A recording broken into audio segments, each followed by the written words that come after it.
Hey everyone, I hope you all are doing well. This video is about the second round of the Manufacturers Cup Exhibition Series 2 from this year's World Series 2025, where we will be driving at the Tokyo Expressway South counterclockwise layout. Additionally, I would like to show you guys the race settings which have been used for the Manufacturers Cup here. You can see that the fuel consumption rate as well as the tire wear multiplier has been set to ×2. Well, we also have to do a mandatory pit stop in this race. So even though we only have to use the soft tire compound only and the tire wear multiplier not really being that high, we still have to do a pit stop, which I would like to talk about in a bit here, but now I would like to show you guys the qualifying session.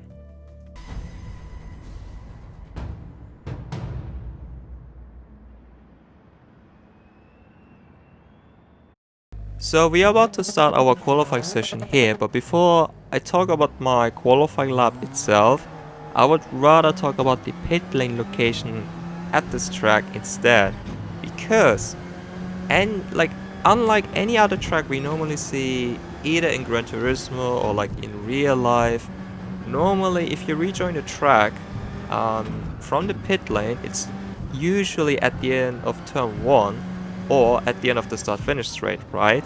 But at this circuit, you rejoin the track right before sector 3 starts. So like, because of that, before you even start your qualifying lap, as you can see here where I unfortunately hit the wall on the right hand side before starting my lap, I was only have like around 35 seconds time, or like around 30 seconds time in order to heat up my tires for my first flying lap. Which isn't really optimal, because normally for your qualifying lap you would like to have your tires being on the right tire temperature, or like on the right being on the right tire window, right?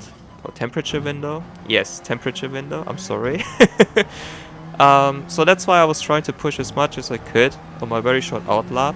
But here, as for the first sector, you have to try to cut as much as you can. And on this upcoming right-hander, for me personally, this might be, this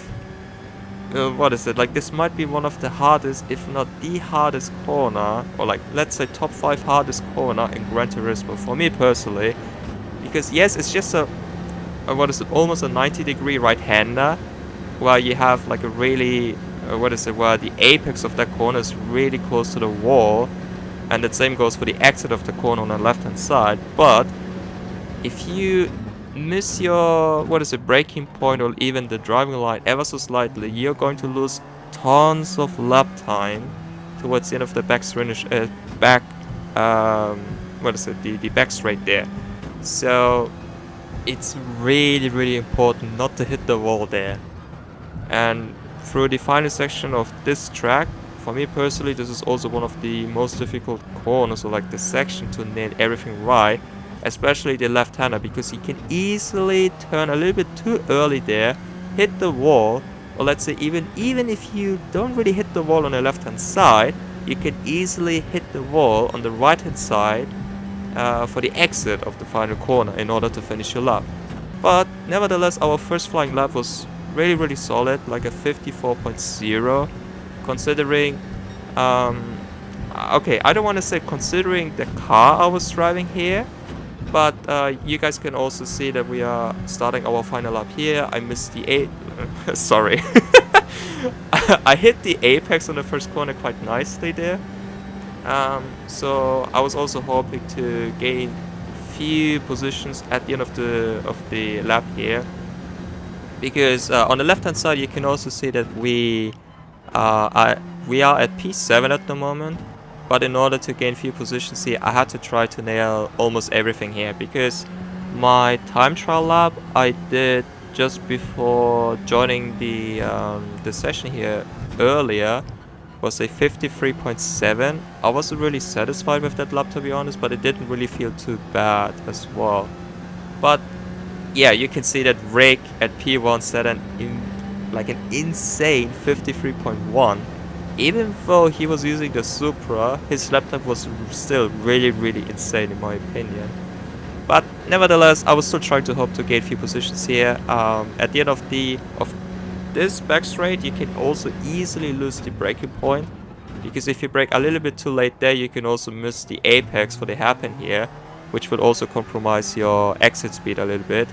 But then now we are also about to approach the final corner, and sorry, the final sector. And you can also see that we were actually on a really good improvement here, like almost 2/10 up. And also approaching the final section of the track, trying to stay as narrow or like as closely as you can to the walls here. We also had a really nice exit, and also trying to stay as close as you can on the left hand side. And what's it going to be? It's going to be a 53.8, which puts us in P3.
Here we have the race in 3, 2, 1, let's go!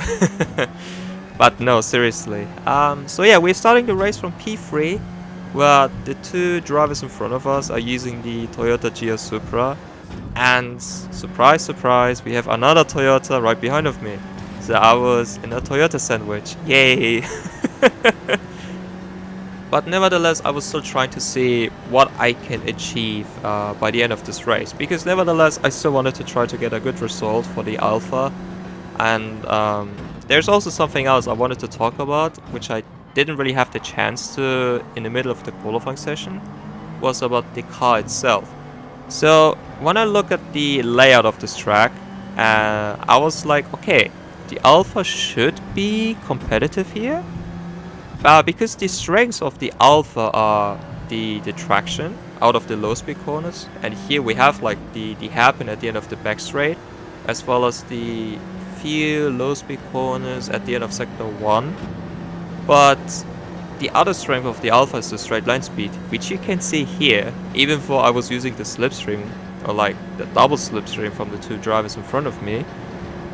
You can still see that the straight line speed of the Alfa was really good. But when I was doing some time trial laps before, and also compared my goals with Quinton, who was using the Porsche at that time, I realized that the Alfa was lacking some... It was lacking the ability once we were approaching the fast speed, like the fast changing corners. For example, sector 3, like this section of the track is the perfect example. Like once I have to turn quickly, like from the left to the right and then from the right to the left hand side, the Alfa wasn't really as responsive as the other cars, I felt like. And probably this was the reason why I was losing a lot of time to the other competitive cars here.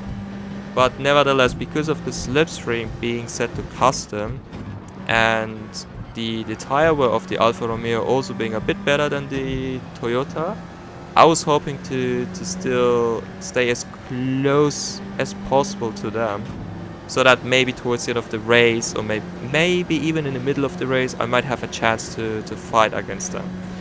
But are we going to do it, or like are we able to fight for the victory? This is something you will have to see till the end of the video. And don't worry, I won't be talking till the end of the video again. I just wanted to explain a few things here and there. And as for the race strategy itself, because in the middle of the qualifying session, I was talking about the pit lane location being right before sector 3 starts at the circuit, right? So what that means is, because we have to do a mandatory pit stop, on paper, or like in theory, you could actually stay out till the final lap, and in the middle of the final lap you could go into the pits in order to fulfill the requirement. But because of the tire wear being, let's say, a little bit high for all the cars during this race, it wasn't really worth it to stay out till the final lap of the race and then go into the pits in order to go for a new set of tires. So the strategy for myself was, whenever Rick and John were going into the pits, I would try to follow them so that I could still use the slipstream to help me out. And you were also able to see towards the middle of lap 1 that there was a little bit of carnage that happened there, which gave me a little bit of free air. So I could also try to focus myself more to the drivers in front of me than to the drivers behind of me. But I think that's mainly it, because as I also haven't done a race practice before, like at the start of the race, like before we even started the race, you were able to hear a few drivers revving out the engine because they wanted to burn as much fuel as they could. But in my case, I didn't do it because I didn't know if my car had to save fuel for this race. Because the Alfa Romeo, I think it might be track dependent, but usually at high speed, like at the high speed tracks, because you would normally try to utilize the rest of your car as much as you can. Because of that, the fuel consumption of the Alfa is lacking a little bit than the other cars. So just to be on the safe side, I didn't rev my car because I didn't know if the fuel was going to be enough till the end of the race, as well as how the tire wear was going to be like. But this is maybe something you will also see by the end of the video, if I made the right or the wrong decision. Let's see. But other than that, it was also really tricky not to get any penalties here, because in sector 1, like through the low speed corners, you can see that you can cut the apex of those corners quite a lot, and if you do that, you will get a time penalty or like a track limit penalty added, which you have to serve in the middle of the race. If it's at the final lap, then obviously it's going to be added on your race result. And the other main issue was, which happened to me unfortunately a few times, was not to hit the wall, because once you hit the wall, you're going to lose a lot of momentum for the long straight line. And yeah, this is maybe something you will also see throughout the video. But I think that's mainly it. If I haven't talked about something else which you guys wanted to know about this race, then please let me know in the comment section down below. But other than that, I would like to wish you guys a nice Sunday still, and also a happy start into the new week.